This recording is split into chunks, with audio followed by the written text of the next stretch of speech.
Salut! Alors, je viens d'avoir une discussion, un entretien des plus palpitants, intéressants, mais surtout instructifs, avec une merveilleuse personne autochtone, ou plus précisément Innu. Puis, tu sais, moi, je sais pas si vous avez remarqué le rapport que je peux avoir à l'information dans la vie. C'est pas genre quelque chose dont j'aime me gargariser puis étaler pour le fun. C'est plutôt genre, c'est quand j'apprends des choses qui me semblent extrêmement utiles et pertinentes, ben ça me brûle les lèvres. Il faut que que je vous le communique, parce que surtout quand c'est des choses comme ça que je me dis comment ça se fait qu'on sait tout pas ça. Et qu'on connaît pas nos frères et sœurs, on va dire ça de même, autochtones. Hein? Je veux dire, on grandit côte à côte sur la même terre, puis suffit. Je veux dire, tant qu'à apprendre. C'est incroyable. T'sais, mon fils est à l'école, puis il me dit ça. Salut Anna. On apprend sur la Nouvelle-France. On dirait que c'est juste. On s'en fout. Non, mais je veux dire.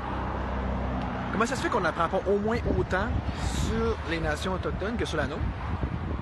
Surtout qu'on. On partage la même terre, tu sais. Puis sinon, sur l'histoire récente, sur les vraies choses importantes. L'histoire, c'est censé servir à pas répéter les erreurs du passé. Mais encore faut-il qu'on les sache, les erreurs, donc qu'on sache la vraie histoire intéressante. Mais celle-là, on dirait que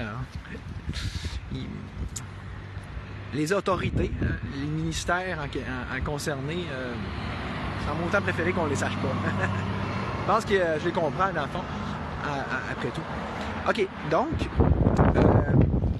je fais juste vous shooter quelques éléments comme ça, en passant parmi d'autres. Okay? Parce que dans le fond, la discussion portait beaucoup, comme d'habitude, ce qui me concerne, puis les questions des Autochtones. C'est dans le site. Donc, on parlait beaucoup du traité Petapin. Tu sais, ce qui est drôle avec ce traité-là, en tout cas, parce que la première chose qu'il faut comprendre, c'est que quand je l'ai lu, entre guillemets, là, en live, c'est pas le vrai traité, hein, c'est cette entente de principe-là, c'est juste une entente de principe. C'est juste des généralités, c'est comme juste le cadre dans lequel le vrai traité s'inscrit. Fait que déjà d'emblée, ça serait quand même intéressant de pouvoir l'avoir accès, hein, le fameux traité, tu sais. Fait que pour ça, il faudrait faire des pressions à l'organisation en question, probablement au conseil de vente. Mais ça, c'est vraiment surtout des Autochtones qui pourraient le faire, en passant. Si vous pouvez le faire, tant mieux. Mais, tu sais, déjà, même avec l'entente de principe, avec ce qu'on sait, avec tout ce qui est dit là-dedans, puis d'emblée, puis si on se fie sur la bonne foi quand même du maire puis des avocats qui travaillent là-dessus, je vais mentir de façon éhontée. Je veux dire, ce qui est très spécial avec ce traité-là, c'est que ça revient à faire de la reconnaissance des droits ancestraux. Là, ça a l'air de rien comme ça, là. Mais avec ce que je vais vous dire là, vous allez peut-être comprendre un peu plus pourquoi. En fait, l'ironie de la chose, c'est qu'en même temps qu'il y a tellement d'opposition puis de mécompréhension, pour ainsi dire, de ça. Là, c'est comme si on l'adapte, de ce que j'en comprends, on lui reproche d'être le contraire de ce que c'est. On lui reproche d'être ce qu'il cherche précisément à éviter de faire, puis donc à constituer, c'est-à-dire un traité aussi visionnaire que novateur et avant-gardiste. Là. Je m'explique, OK? C'est que... Ouais, c'est ça. Puis quand tu comprends ça, tu te dis c'est fou qu'on s'oppose autant à ça, considérant que s'il y a des instances qui ne veulent surtout pas que ce traité-là passe, c'est les deux ordres de gouvernement qui sont surtout le gouvernement provincial et le gouvernement fédéral. C'est comme là, en ce moment, il était censé avoir des nouvelles négociations. Sauf que le gouvernement provincial n'arrête pas de reporter le moment où est-ce qu'il va lui-même dire les points qu'il veut renégocier.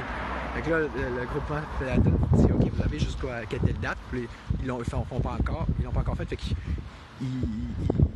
il offre une extension, mais le gouvernement ne le fait pas encore. C'est toujours cette notion de mettre des bâtons dans les roues. Puis là, quand il arrive pour dire sur combien d'articles ils veulent renégocier, bien finalement, c'est plutôt qu'être 2, 3, c'est genre 14, genre un maudit paquet, c'est la presque totalité. Fait que c'est ça, c'est un traité qui est comme entre l'arbre et l'écorce qui se fait tirer dessus des deux côtés finalement. Bon, ok, j'arrive au fait, ok? C'est que, comme je vous disais, quand je dis qu'il est novateur, c'est que d'après ma compréhension de la chose, de comment est-ce qu'on m'en dit, par rapport d'Autochtones qui connaissent le dossier eux-mêmes, là, tu sais, sans pour autant être des avocats et tout, là, mais tu sais, on va chercher l'information où est-ce qu'on peut de façon aussi précise et adéquate que possible, considérant que, tu sais, ceux qui négocient le traité, ils veulent pas nous en parler. C'est le Mexique. Ils n'ont pas le droit en principe. Donc, le simple fait de reconnaître des droits ancestraux dans ce traité, ça serait en soi un peu, je dirais pas révolutionnaire, mais pas loin, là. Je donne un exemple, un contre-exemple plutôt, qui serait celui de la paix des braves, ok? Donc, au niveau des cris, là, on se replace un peu dans le contexte. Donc, c'est quelque chose qui s'est fait dans les années 80, je veux dire, peut-être un peu avant ça. Donc, au moment des barrages de la baie James. Et donc, dans un contexte où est-ce que les Amérindiens, les Autochtones, il y avait littéralement le couteau sur la gorge, dans le sens que c'était vraiment, tu sais, une entente qu'on leur proposait du genre, c'est à prendre ou à laisser, c'est ça ou pas autre chose, ou ça ou rien, en fait, parce que, tu sais, si vous prenez pas ce qu'on vous offre, ben, on va le faire pareil, le projet. Fait qu'ils ont eu des compensations de différents types, mais en contrepartie, il a fallu qu'ils fassent ce qu'on appelle l'extinction de leurs droits ancestraux. De telle sorte qu'exemple, tu sais, les cris là, si ils veulent se prendre un permis de chasse, en tout cas du moins ailleurs que dans leur réserve, tout, faut que c'est vraiment un permis provincial qu'il faut qu'ils prennent. Tu sais, ils deviennent comme vraiment des citoyens réguliers. Fait que ça on appelle ça vraiment l'extinction des droits ancestraux. Fait que souvent les traités, c'est ça qu'on pourrait faire. Ils vont ou donc les atteindre carrément, donc comme dans ce cas-là, ou du moins les paramétrer, donc les encadrer, fait que ce qui revient, tu sais, ce qu'il y a à comprendre d'après moi, parce que du moins j'en comprends justement, le chialage que peut faire, là, exemple, salut Mano, le collectif Mashkassi. Parce que c'est un peu ça qu'ils ont pour leur dire. Ils disent, ben c'est ça, hein? Si on fait un pétré, ça va... Un pétré. On va être dans le pétré à cause d'un traité, en tout cas. Donc, on va tout perdre. C'est pas fou. Mais c'est surtout vrai dans le cas des anciens traités. Tu comprends? C'est vrai que c'est ça un peu la règle générale. Ce qui veut pas dire que le traité Pottapin n'est pas justement l'exception qui confirme la règle. Vous comprenez? Surtout que c'est exactement ça qu'ils visent à faire. Là, rendu là, de dire ouais, ben, c'est une crosse monumentale, ils disent ça, mais ils vont faire le contraire. Là, c'est un autre genre d'affirmation. Encore faudrait-il avoir des preuves. C'est comme. Ça a surtout l'air d'être une sorte de méprise, une sorte de mécompréhension qui n'est pas si folle que ça en même temps, de juste de dire. C'est comme si Mashkassi, comme la plupart de ces gens qui critiquent Pottapin, ils se sont dit, ben, hein, si le passé garant de l'avenir, ça devrait être comme ça. Si ça a toujours été le même, ça devrait être encore comme ça. Tu sais? Mais le fait est que, écoutez, je veux dire, ces Autochtones ne sont pas tous chrétiens à temps plein non plus. Là. Quand le traité Pottapin avait été présenté en Colombie-Britannique il y a quelques années, tout le monde s'était levé pour applaudir en voulant dire que c'est un traité que tout le Canada suit puis observe. D'ailleurs, il y en a plusieurs qui ont cessé leurs négociations parce que, comme le disait mon interlocutrice, elle disait ça leur coûte pas grand-chose de mettre leur projet sur la glace en attendant de voir si Pottapin va passer. Parce que, autrement dit, c'est tellement nouveau, c'est tellement... c'est comme si c'est le fer de lance. Les autres, ils veulent percer quelque chose. un chevalier qui avec un bélier. Si ça fonctionne, mais ça pourrait faire un effet de domino sur plein d'autres tribus, plein d'autres nations à travers tout le Canada, là. Parce qu'ils vont dire, ah, donc on peut faire un traité qui reconnaît les droits ancestraux, qui les maintient, point, là, sans avoir à les éteindre ou à les circonscrire de façon vraiment plate, là. Fait que vous comprenez peut-être, voyant ça, en tout cas, ça fait du sens que le gouvernement provincial cherche à mettre autant de bâtons dans les roues là-dedans. Pourquoi qu'ils en ferait, qui ferait ça? Pourquoi qu'ils semblent autant pas aimer ce traité-là, puis essayer de le reporter, puis de le faire niaiser? Pensez-y, là. Pensez-y! Hein? Bon. Puis tu sais, de où ça vient, ces droits ancestraux-là? Ben ça, c'est une autre affaire qui est intéressante. C'est que dans le fond, d'après mon interlocutrice, c'est quelque chose qui a beaucoup été mis dans la gorge du Canada par l'ONU lui-même. Les droits aborigènes ou ancestraux, de telle sorte que ce qui explique que dans les négociations, le gouvernement fédéral il va être plus accommodant que le gouvernement provincial. Il est comme un peu pogné avec ça.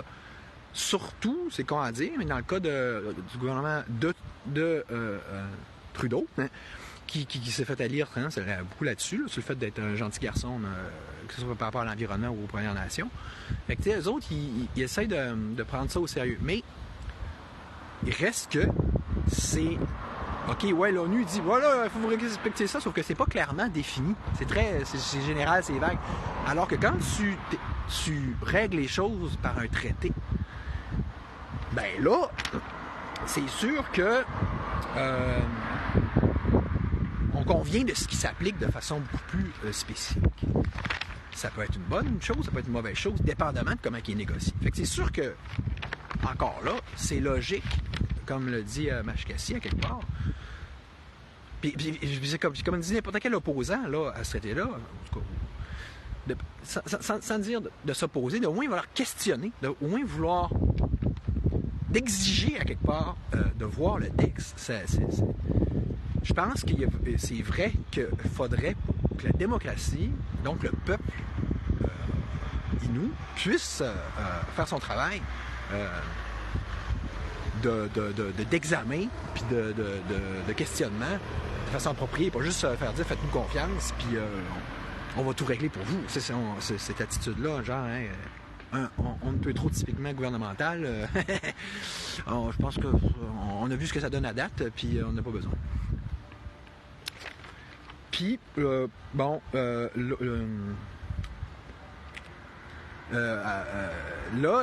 y a un autre truc que j'ai appris, les cloches. Les joies de faire des lives dehors, ça a vu dans le quartier. C'est cette notion-là de paraffer un traité. Fait que là, parce que on se rapprocherait d'un moment où est-ce que le traité de la peine serait paraffé. C'est-à-dire que là, il ne pourra pas être négocié par aucune des trois parties concernées, donc Conseil de banque, traité, gouvernement fédéral ou gouvernement provincial, tant que, et aussi longtemps que, justement, le traité n'aurait pas été approuvé par référendum, finalement, dans la communauté là, concernée, hein, les communautés concernées, qui sont les je pense que c'est 7 ou 9 tribus là, Innu. Fait que... ouais. Mais, tu sais, c'est ça. Paraffé ou pas, je veux dire, ou paraffine ou pas, c'est qu'à un moment donné, il va falloir qu'on puisse... qu'au moins le peuple Innu puisse vraiment se pencher là-dessus de façon aussi précise, aussi sérieuse que possible. Puis idéalement, les Blancs aussi, ça nous concerne aussi. C'est une niaisage, encore là, de diviser les humains entre eux.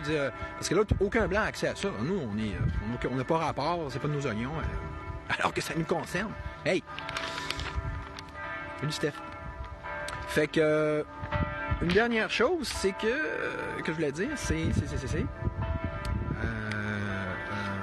ouais, c'est parce que je posais la question à mon interlocutrice. Pourquoi, dans certains lives qu'on a vus récemment, là, des cocoums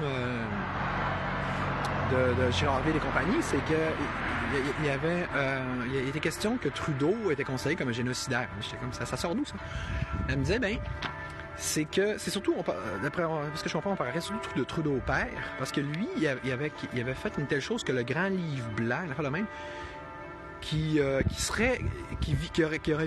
consisté à paf, de même, littéralement éteindre justement les droits ancestraux de pratiquement tous les Autochtones du Québec, mais tu sais, sans vraiment, pour autant qu'il y ait de contrepartie là, financière ou etc., que ce soit pour le passé, hein, tout ce qu'on a fait aux Autochtones, ou pour le futur, en voulant dire,